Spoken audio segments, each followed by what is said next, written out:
Hello, fine people of YouTube. If you've clicked on this video, you're here to hear why Yu-Gi-Oh is awesome from a Magic player. Now, as a Magic player, I gotta tell you something. I don't play Yu-Gi-Oh! I don't really watch Yu-Gi-Oh! Anymore, but what I love, and you can thank one man for this, is the concepts of Yu-Gi-Oh! I've actually done a lot of studying, a lot of research, watched a bunch of videos, and you can thank one man. That is Simo! Simo's an incredible YouTuber. Actually an incredible creator. Every time I watch him with a Magic creator, I feel like he's upstaging the Magic creator. I wish he was a Magic creator because I love listening to the man. He is the reason I started to take looking into Yu-Gi-Oh! Seriously. And holy crap, as much as it's not my game, I think it's awesome. And I'm going to tell everybody the reasons I think it's awesome. But we're not just talking about the game today. Now, that's principally where I'm aware. I've done a lot of research into game design. I'm building my own video game. There's a lot about game design I know, and a lot that I can express about game design. That's a lot that I can give you as far as what makes for a cool mechanic, what the designs are. But I actually don't just want to talk about that because I think all of Yu-Gi-Oh tells a story together that's so interesting. Something you should know about me. I'm obsessed with the concept of a meta narrative. What is a meta narrative? Great question. I'm going to switch over to my visual aid so I can go through this for everybody. We ready? Let's get to the visual aid section. Guys, you might not know this. You might not be aware of something very interesting. Okay? Most trading card games have a meta narrative. Now, I think of them as sort of two different meta narratives. One is the level of the first person meta narrative. When you play Magic the Gathering, did you, a non Magic player, know that there is a meta narrative? Now, the best way I've seen people bring into Magic the Gathering is to explain that when they play, they are playing effectively kind of a role playing game. You might be like, wait, but it's a card game. Yes, but the card game is based around a role playing meta. The meta narrative of Magic the Gathering is that you are playing a powerful being called a planeswalker. A planeswalker in the lore, yes, it has lore. The lore of Magic the Gathering, a planeswalker is a figure who has an incredible amount of magical power. Now, unlike most magicians who need to spend their life researching, planeswalkers can learn their spells kind of innately. It taps into their personality. And unlike a lot of spellcasters, instead of being an intrinsic pool of magic, they are able to enhance their magic by calling upon bonds to the lands they've traveled. So every turn in Magic the Gathering, by default, you call upon your connection to some of the lands you have traveled in, represented by the land cards in the game. Then, these lands provide you with a magical energy, a surplus of magical energy that goes beyond your mortal body. And you channel it instinctively through spells that you call through your short term memory by pulling them out of your long term memory. That's right. In Magic Gathering, the deck is your long term memory, the spells you've memorized that are part of your repertoire that are drawn on by your experiences and knowledges. Those get then brought to your hand, your short term memory, and you use the magic you've pulled out of the earth itself to fire off the spells, summoning creatures, breaking enchantments, tricking your enemies. All of that stuff is based on this meta narrative. That is what I would call a first person meta narrative. But there is also a second kind of meta narrative where I would call it the third person meta narrative. So, a third person meta narrative, there are two games I can think of that I want to use to describe this. One of them is Pokemon. Pokemon the TCG is super cool. It's really well designed. You take the role of a Pokemon trainer. You are in a battle, not to the death, but for victory. If you are able to knock out six, count them, six of your opponent's Pokemon, just like in the games, you win. So you, every turn, are able to build up your Pokemon's resources with energy. You're able to evolve them, and you have access to all the utilities you've gained from your career as a trainer to help your Pokemon in battle. So that's another example of a first-person game where you are role-playing. Wide-shouldered child, look, he's just wearing a jacket like me. He's stylish. You are playing in Pokemon as the trainer, and your tools that you're able to conjure are your Pokemon and all of the equipment they need to thrive. This is a great Pikachu, isn't it? So, what is a third-person meta-narrative game? So, a third-person meta-narrative, to me, is a game where you are a step back. So, an example is there's a role playing element to both One Piece TCG. I don't know about the other Shueisha games or whatever. I haven't looked into them. I don't know how similar they are. One Piece TCG is a third person meta narrative game. Your deck has a leader. So let's say my leader is Straw Hat Luffy. Am I playing as Straw Hat Luffy? Well, not really, because the game will refer to things as me. So when I go to draw a card, when it says draw a card, does Luffy have a hand or do I have a hand? In my opinion, in that game, the card is going from the deck to me. And then I am third person role playing Luffy and his band of misfits into battle, punch fighting against whoever else. That is a third person meta narrative. In Hearthstone, there is additionally a me, and then I have my hero. My hero, Garrosh Hellscream, most based villain in all of video game. Yeah, that's right. I like the fascist orc. Deal with it. The most based villain in all of gaming. Garrosh isn't me. Garrosh gains armor. My hero gains armor. I draw cards. The game doesn't tell me that the cards go to Garrosh. They go to me. And then the game also says armor goes to Garrosh. All right? This is actually really, really important to game design. All of these games, if you haven't played these games have meta narrative. They are about something. In the game of, oh, not me? Okay, fair. In the game of Hearthstone, you are a person who exists. The game says you have a life total. Okay. The game says your hero is the embodiment of the life total. They take damage and then you take damage, but they wear armor and you draw cards. There's kind of like, it's you are this person, but you're sort of controlling this person. Very similarly to your leader in One Piece. Your leader represents your life total, but you draw the cards. You don't exist in the game is true, but you do exist in the game's rules. In the game's narrative, you don't. You are a third person figure controlling the game, as opposed to Pokemon and Magic, where it's a first person role playing experience to an extent. Now, that brings us to an interesting place. Have you Yu-Gi-Oh players noticed what's weird about you fuckers? Huh? Have you? In a game of Yu-Gi-Oh, who are you? No, for real, who are you? I'm gonna tell you who you are. You are a guy playing a card game. You're you. Exactly. In a game of Yu-Gi-Oh, you are just a guy playing a card game. You are not controlling a warrior. You are not a Pokemon trainer. You aren't a planeswalker. I had this realization recently, and it actually shook me to my core. How all of these TCGs have this intrinsic baked in element where, like, yeah, you're controlling something. You are playing as something. There's a separation between you. What's crazy is it goes deeper. The most popular Magic the Gathering format isn't actually as simple as even where players. The most popular Magic the Gathering format isn't even like this. It's both at the same time. Because on top of having you, the Planeswalker, you actually have a commander, which is the leader of your army, similar to Hearthstone and the Bandai Namco games. You have you, the Planeswalker, and separately someone else who sort of embodies you, but is sort of a servant. So you're actually doing the third person role playing and the first person at the same time. And then there's Yu-Gi-Oh! There's literally, it's just this. In the OG, the game was based off a monster from ancient Egypt or other mythos and lore. Yes, but even though it's based off of that, was the One Piece meta again? You're a general controlling commander. It's the One Piece is more third person role playing. You kind of both are and are not your leader. Your captain is you and isn't you, similar to Hearthstone.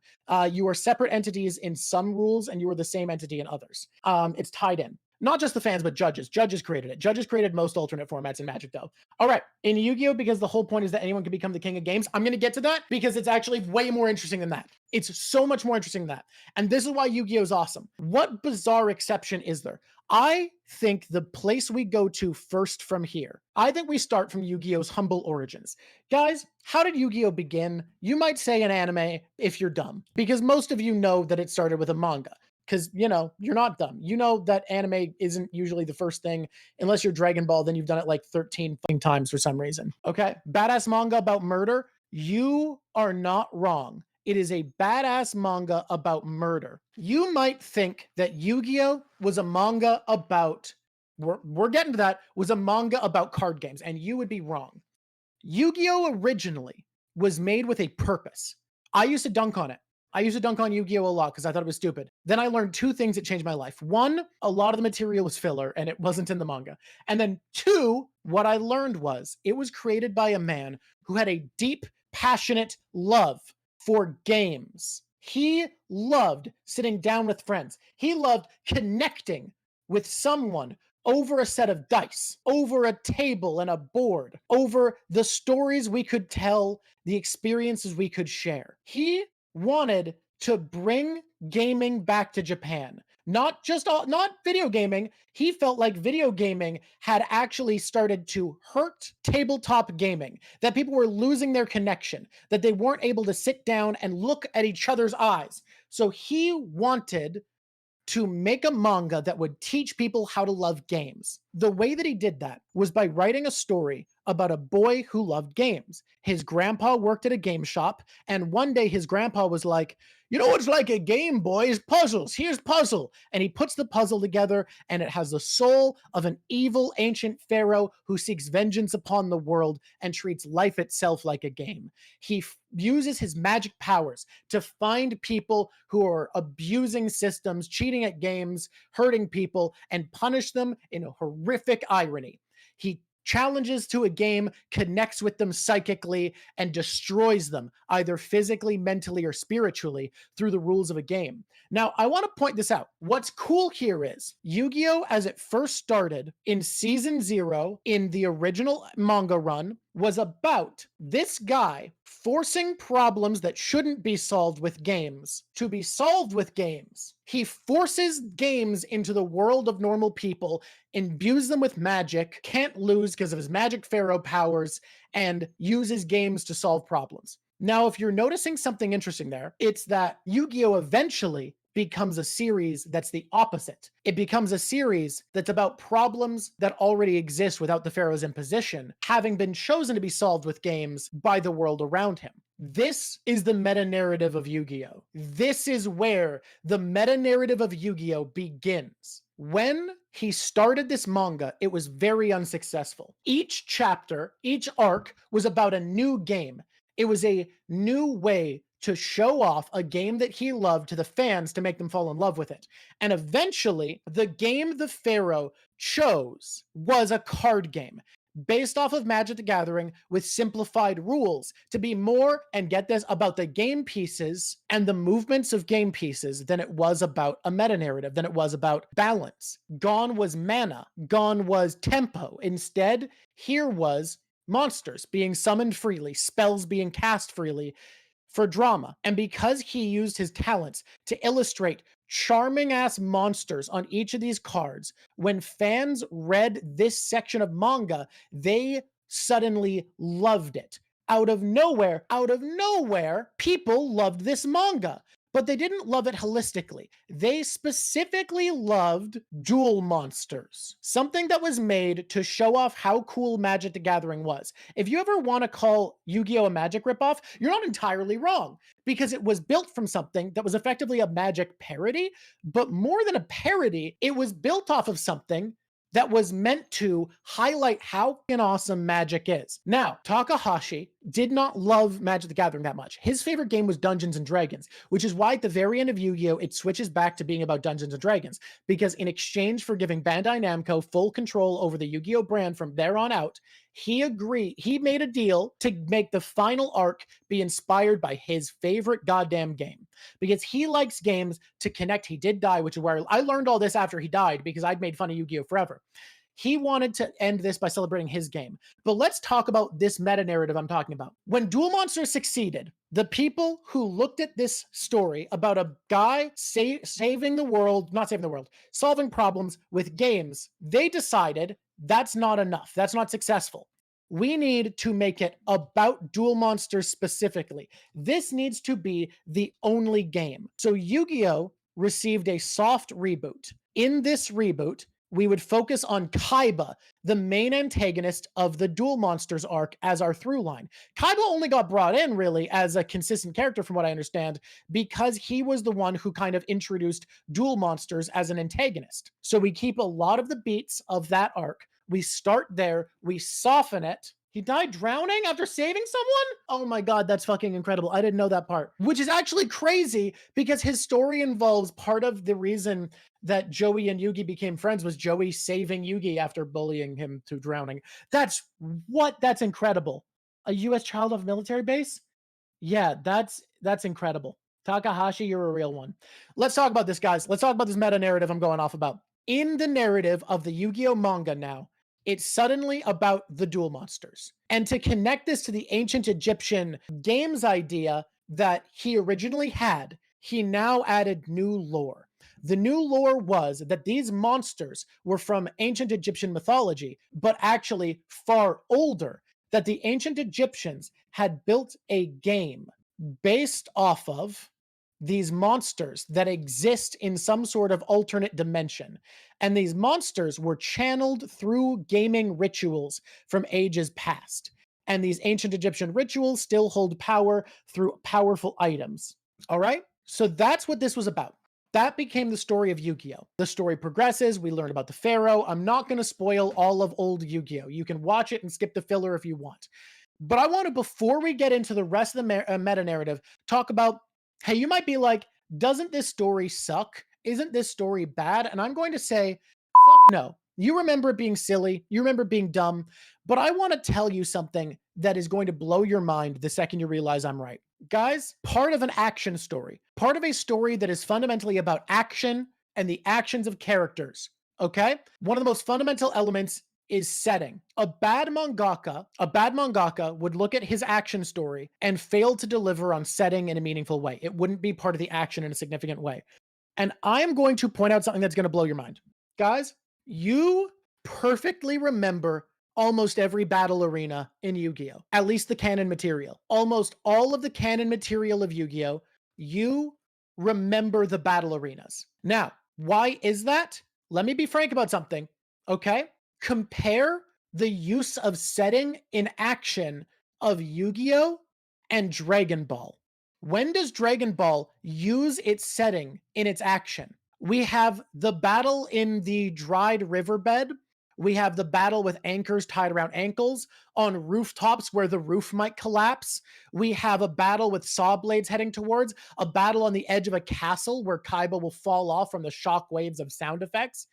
Yu-Gi-Oh!, despite being a fucking card game, despite being about people playing a card game, uses the real physical embodiment of its scenery better than almost any action manga. Even the greats. I would say even One Piece, only on rare occasion, uses its settings to the same extent that Yu-Gi-Oh! Does. So I want to just briefly highlight, this is a very skilled writer. This is a writer who looked at the fact that he was being forced by editors to redo his manga that was meant to be about games to be a marketing tool for one card game. And he still pulled it off like that. He tied it back into his lore.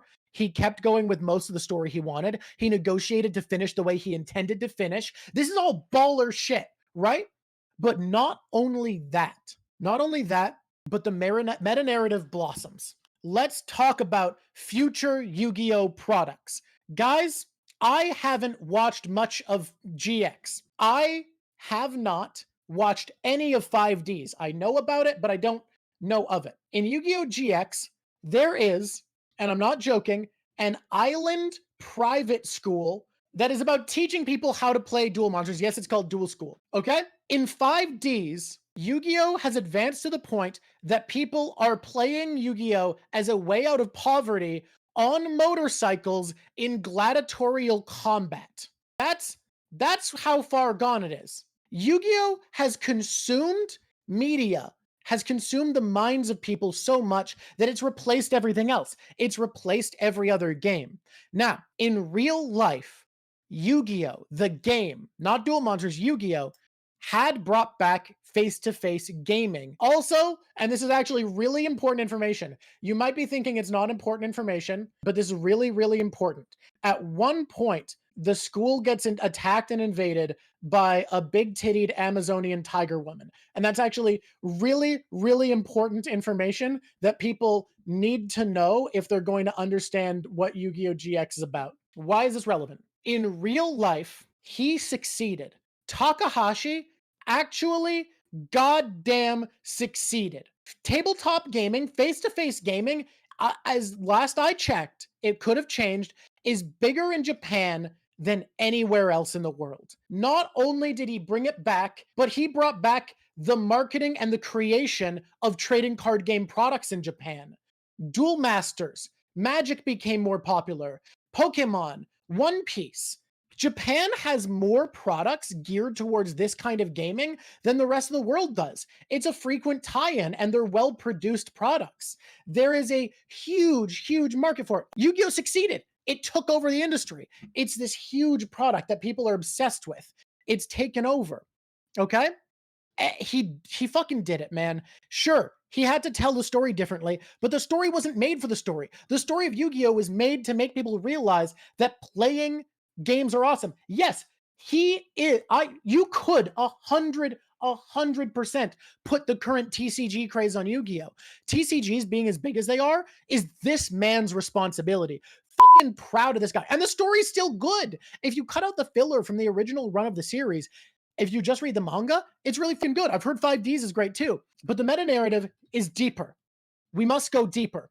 In both Yu-Gi-Oh! GX and Yu-Gi-Oh! I think it's Zexal. I could be wrong. There's a bunch of them that I don't know much about. I'll know more in the future. I'll do another video at some point. It's going to be a tragic review of a broken man having watched all of it. In multiple Yu-Gi-Oh! Series, the movies, Dark Side of the Dimension or whatever, Duel Monsters has continued.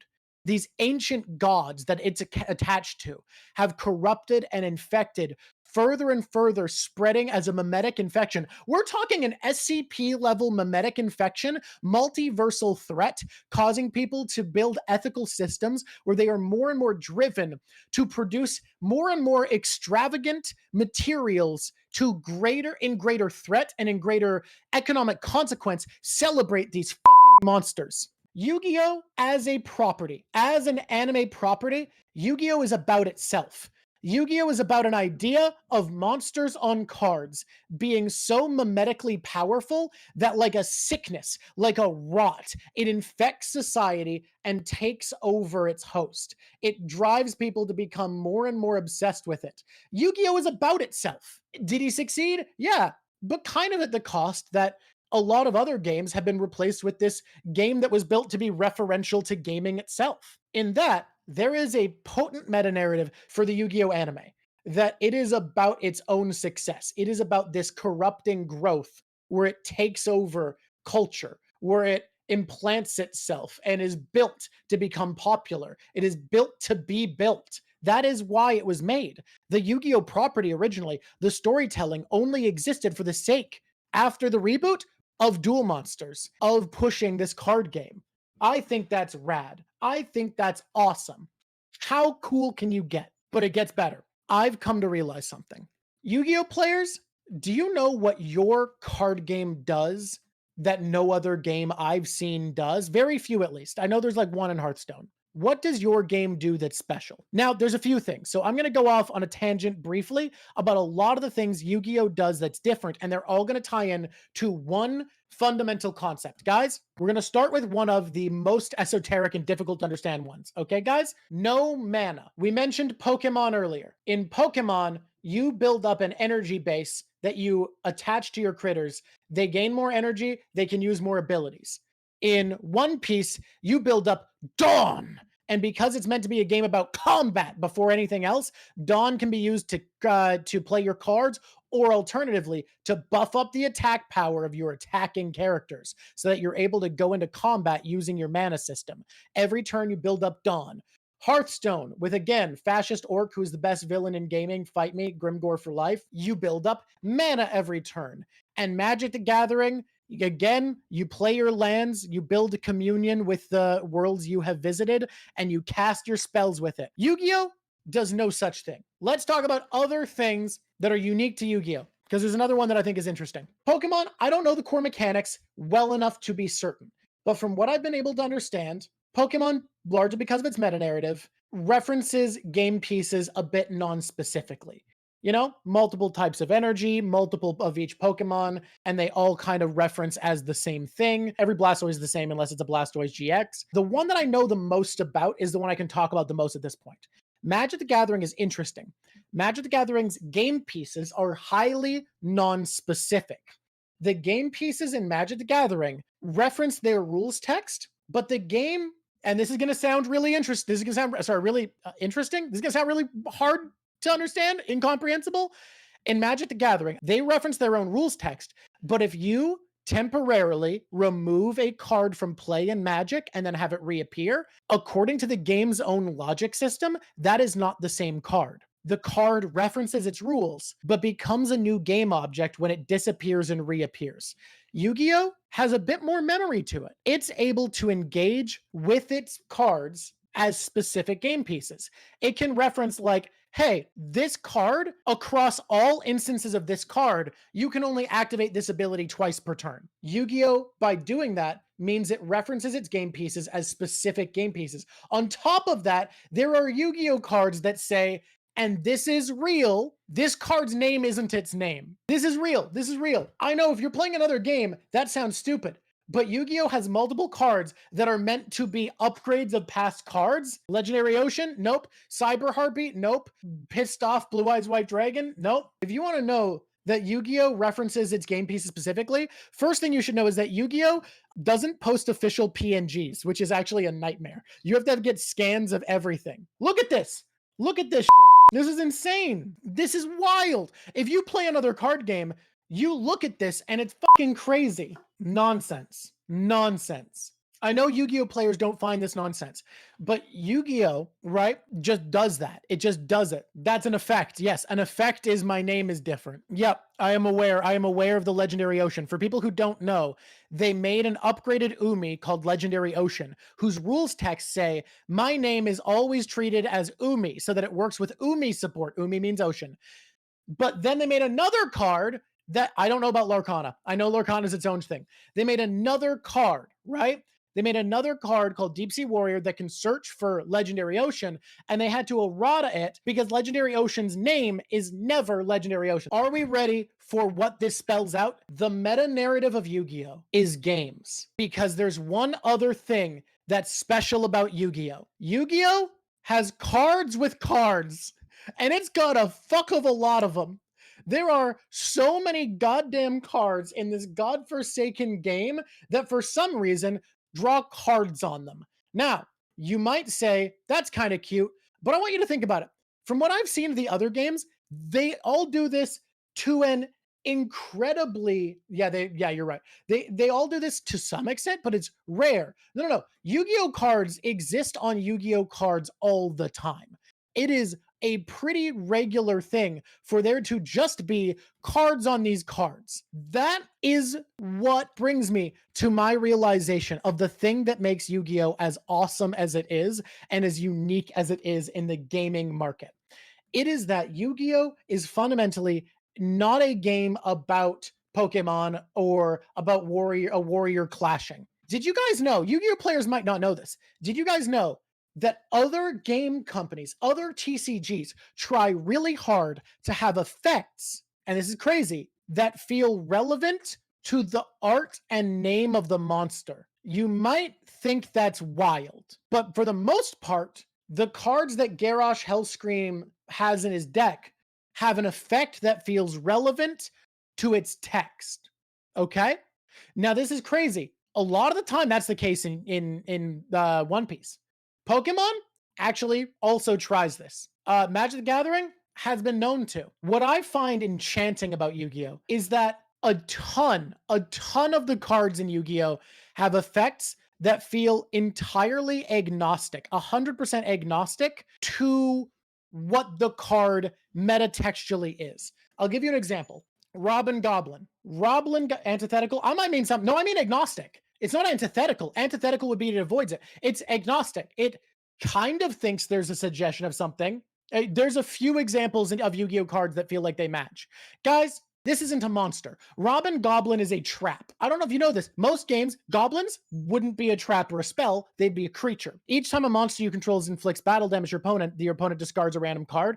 Cool. So it's not a goblin because it's not a guy. Robbing would imply stealing and it's more discarding. It like only at the most basic level has any indication of what it's supposed to do. But that's because of the rhythm that Yu-Gi-Oh has. How does Yu-Gi-Oh play? It references cards. It has this weird lack of meta narrative. Well, like I said, the meta narrative is it's about cards. Cards are the resources. When people talk about Yu-Gi-Oh archetypes they don't talk about what it is so much, right? They talk about what the cards do, and this is the important part, how they move. I didn't get this. For the longest time, I thought Yu-Gi-Oh players were crazy, but I actually think this is so cool. This is so awesome. The way that Yu-Gi-Oh moves is the way that players interact with it and talk about it. You've probably heard the complaints that Yu-Gi-Oh only lasts 2 turns, and I had them 2 to 3 turns. That's how long it lasts. And that's not me go, you go. That's me go, you go, game's over, right? That's 2 turns. But so much happens in that. So many decision points, so many movements. Because unlike these other games, Yu-Gi-Oh starts with all of your resources loaded. You can do anything. You can destroy your opponent's board incredibly easily. You can summon 13 monsters in a row incredibly easily. Your opponent can punish you for those things incredibly easily. I know this all sounds insane, because it is. If you're a Yu-Gi-Oh player, it feels like nonsense. But from having watched some high-level Yu-Gi-Oh play now, and from having watched a lot of content by experts in the game, it really is that movement that's so fascinating. There are archetypes that are built around discarding from your hand to summon from your graveyard. Archetypes that are built from using materials in your graveyard after discarding or milling them to summon from your extra deck. Archetypes that are about moving things from your graveyard to exile back to the battlefield. Things that are about pouring out your hand, sacrificing some to send them to the extra deck so that those can come back onto the battlefield for more effects. These are all insane things. The one deck I've committed to that if I want to play, if I play Yu-Gi-Oh, I'm going to play the fucking sushi deck.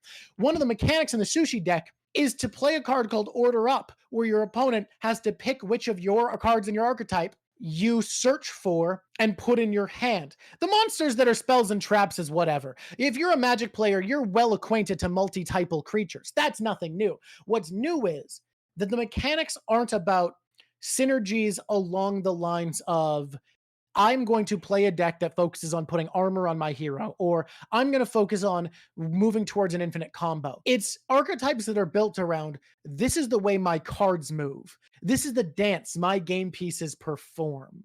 Your dance may be a display where you drop things, fuse them together, create a powerful monster as a boss that attempts to disrupt all my movements to destroy it. Whereas my dance is a lockdown where I spiral through my creatures, exile them, throw them back into the graveyard, shuffle my graveyard into my deck. It can be whatever. Because Yu-Gi-Oh has a meta narrative. And that meta narrative is that it's a game about games. It's a game about the way we move game pieces. So it makes all the sense in the world to me that there isn't a mana system. It makes all the sense in the world to me that Yu-Gi-Oh doesn't want you to slow down, to build up to a crescendo, because it's not about the building of power to act upon a fantasy. It is about the fantasy of playing a game at its highest level, of playing a game when you have all your mana. It is the fantasy of making the game pieces move the way you want. The combos you work towards in Pokemon, in Hearthstone, and especially in Magic the Gathering, Yu-Gi-Oh! Because it was made to be a love letter to why you love Magic the Gathering, starts at the last step of Magic the Gathering. It starts fundamentally at the point where you have all your game pieces, where you are able to cycle them, where you're able to move them the way you want, where you are able to play. The meta narrative of Yu-Gi-Oh! Is playing the goddamn game. I fucking love this. I love this. I've been thinking about Yu-Gi-Oh as this fascinating SCP abomination of game design that breaks all the rules and somehow still functions. Look at people listing their silly archetypes right now. I think all of those sound so funny, and I think that's fucking incredible. I think it's radical to have a game that is about how fun it is to play games. A game where the game pieces and archetypes are just about how they move and how they dance. It's wonderful. And I didn't get it. I, for so long, complained, why would I play a game where I only have 2 turns? No, it has to only have 2 turns because it's about that last step. Think about how many game actions you take in the last round of a tense match of Magic the Gathering. That's what it's going for. It wants every single game to start off feeling like that tense back and forth of when you have all your resources lined up in a close game of Magic, because that's what it was built for. It was built to celebrate why Magic rocks, and it does that.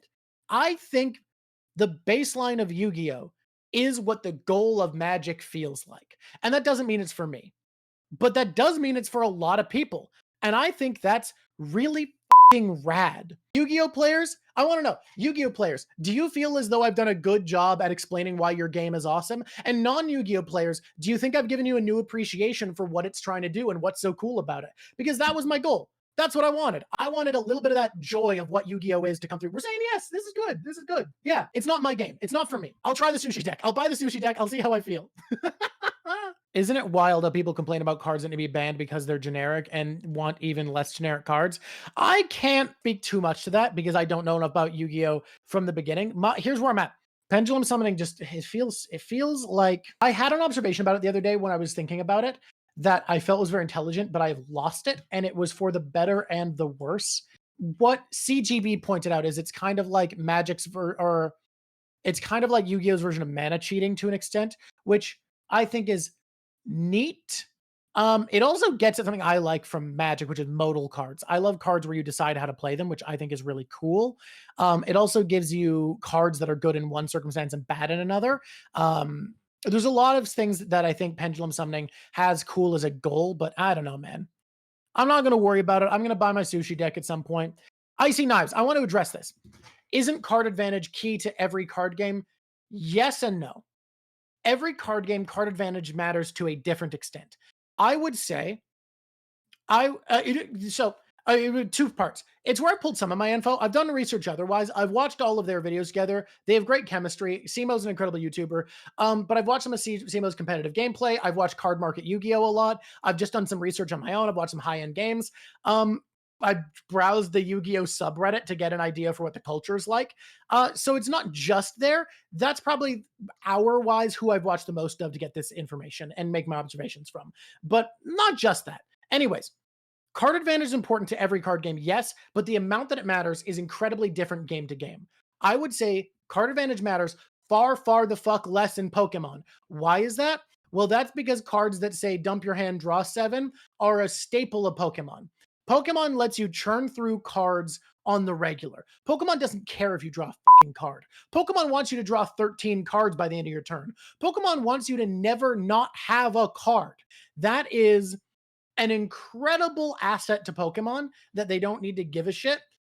But the reason they can give you a mechanic that's based around snowballing in Pokemon instead of rubber banding like in One Piece is because card advantage doesn't matter as much. Now, card advantage in One Piece matters an incredible amount. Why?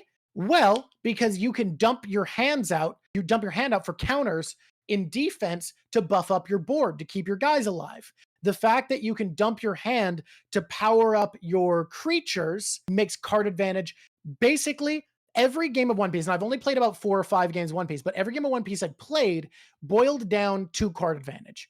Someone ran out of cards and they lost. And that makes sense. And that's good. And it makes it feel about combat and card advantage. Card advantage in Magic the Gathering, yes, it's important. Yes, a card that makes you go down more cards for removal is worse. However, I genuinely think if you think card advantage is everything in Magic, I don't think you know about Yu-Gi-Oh. I genuinely think you don't know that much about Yu-Gi-Oh! If you think card advantage is everything in Magic.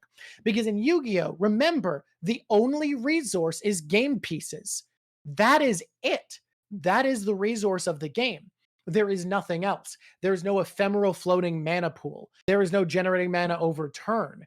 It is just your game pieces. That's literally the entire game is game pieces. So card advantage in Yu-Gi-Oh! Is a measure of your state in a way that I really don't think it is in most other games. Like, genuinely, I know card advantage is, in theory, everything in Magic, but let's be fucking honest, guys.